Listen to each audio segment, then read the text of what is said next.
Welcome back to the homestead. It's a beautiful evening here. It's probably like 80 degrees out. We're getting the camper set up to start using it, and one of the things we decided that a couple of our trips we're going to go on are going to be in the southern states, and we're going to want air conditioning. We are going to put a off-grid solar system in this, but probably won't be big enough to run the air conditioning for an extended period of time.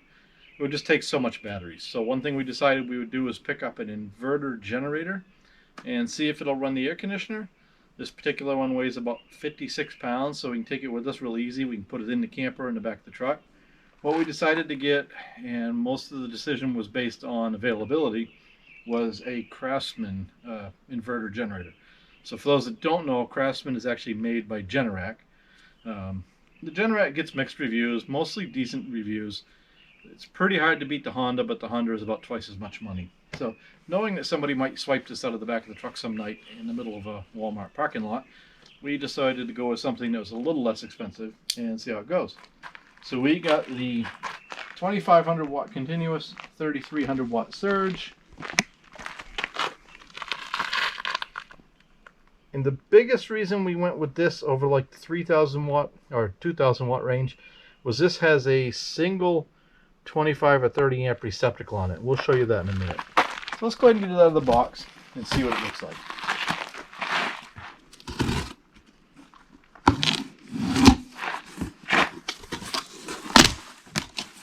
So, paperwork,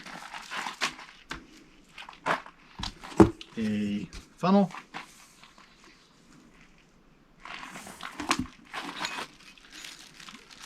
spark plug socket, styrofoam.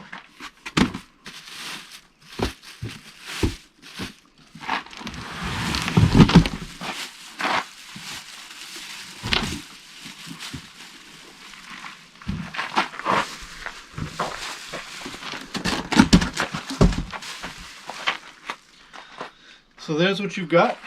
Like I said, this has the 25 amp or 30 amp this is a 30 amp twist lock.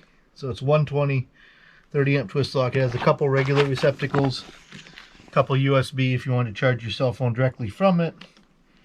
And yeah, you've got your run and choke, a couple breakers, some LED lights. So I think what we're going to do is we're going to go ahead, fuel it up, add some oil, get it running, and then I think we're going to hook it up to the camper and see if it'll run the air conditioner. So why don't you guys hold on a minute. I'm going to go ahead and get this ready and we'll be right back.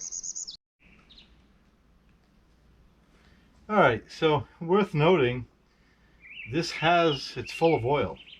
The book says that it ships without oil, but my experience is generally on these things, when they do ship with no oil in them, there's like tags on the recoil. The packaging doesn't give any indication it's been out of the box, so we have no reason to believe it's used in any way whatsoever.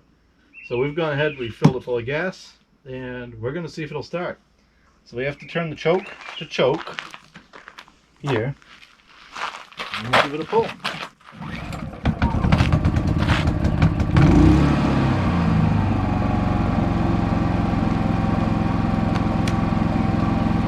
And you see, that's the beauty of the inverter style, is they idle way down to be a lot quieter. I'm not sure you're hearing me over that real well, but we're standing right beside a running generator. So we're going to take our special cord we made. We have to purchase what they call a dog bone that goes from this to this, but I just made one of the parts I had laying around.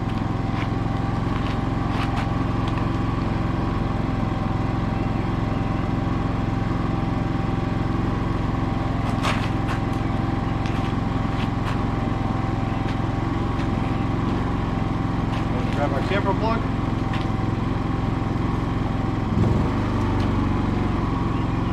So you heard that little bump. That was the converter charging a battery.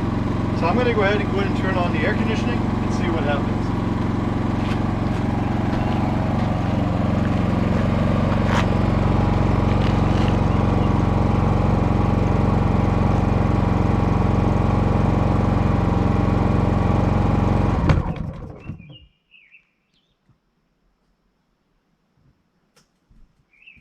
not quite what we were hoping for. So I'm not sure why it just died, but we're going to go ahead and unplug the power, start it back up, try that again.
As you can see, the air conditioner is running now. The generator is running it. I think a couple of the issues was right out of the box. We didn't really let it like run, get all the fuel through it, and clean out the cylinder and all that. The other one was I had the fridge on. I'd forgotten about that. So the fridge was on AC, so it was drawing extra power. We would know, like, if we're boondocking and we want to run the air conditioner for 2 or 3 hours, we would actually turn the fridge to propane and run just the air conditioner off the generator at that point. It's definitely working. Getting a nice cool breeze out of the air conditioner. I think we can call it a win. We'll try it a couple more times, but it is working. I think my mistake was not letting the generator run for a period of time. One thing I did notice about this generator, a lot of these have an override where you can get rid of the eco part of it and they just go to regular wide open throttle. This one doesn't seem to have that. I'm going to have to look at the book. I'm suspecting it does, I just don't know how to do it yet. But my biggest mistake, I think, was not letting the generator warm up, clean out the cylinder, get the gas through it, and also I had the fridge on AC, as I mentioned. So, thanks for watching. Don't forget to like and subscribe, and stay cool. So you might have thought we were done, but we shut the air conditioner off in the camper. We turned the blower back on. Generator seemed to log down a little, take off, seemed okay. And then we turned the air conditioner back on. And when it came on, the generator just shut right off. It seems like it has a really hard time with any large surge. So, as I can kind of give it a little bit of kudos in that the air conditioner is a pretty good load, but I'm still not sure. It should run that no problem in my mind, and I don't see any way to override the low idle, whatever you want to call it, the eco mode, whatever you may want to call it. Most of the Hondas have a way to override that, so you can wind it up and then you can start the air conditioner. So we're going to just run an experiment. I'm really curious if there's something wrong with this thing, if it's just junk, what the case is. We're going to try starting it again, and we're going to see if we can start our worm drive skill saw. That should be a cakewalk on that size generator. So let me see if I can get this running.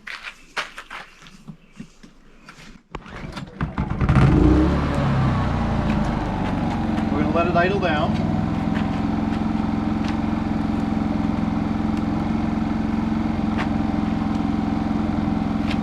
See if this will start.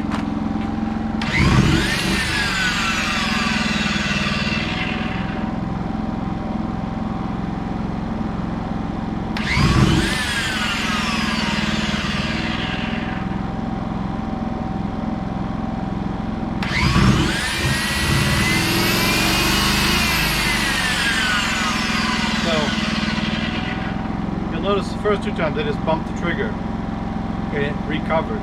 But when I pull and hold the trigger, you notice how bad it stumbles for a period of time.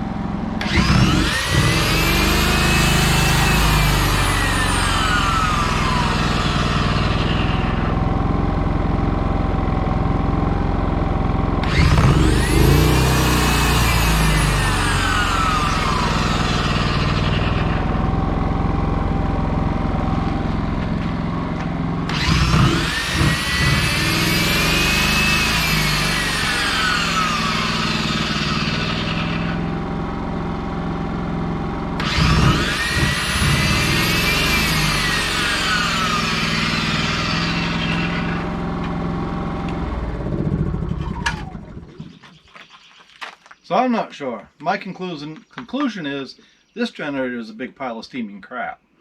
I don't know if it's the actual model, the make, or just this particular generator.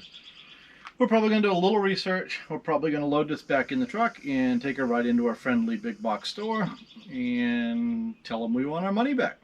So we'll keep you posted on what we do end up doing for a generator. It certainly won't be this particular one. Yeah, maybe another one just like it if they think that there's actually something wrong with this one. So thanks for watching. Don't forget to like and subscribe.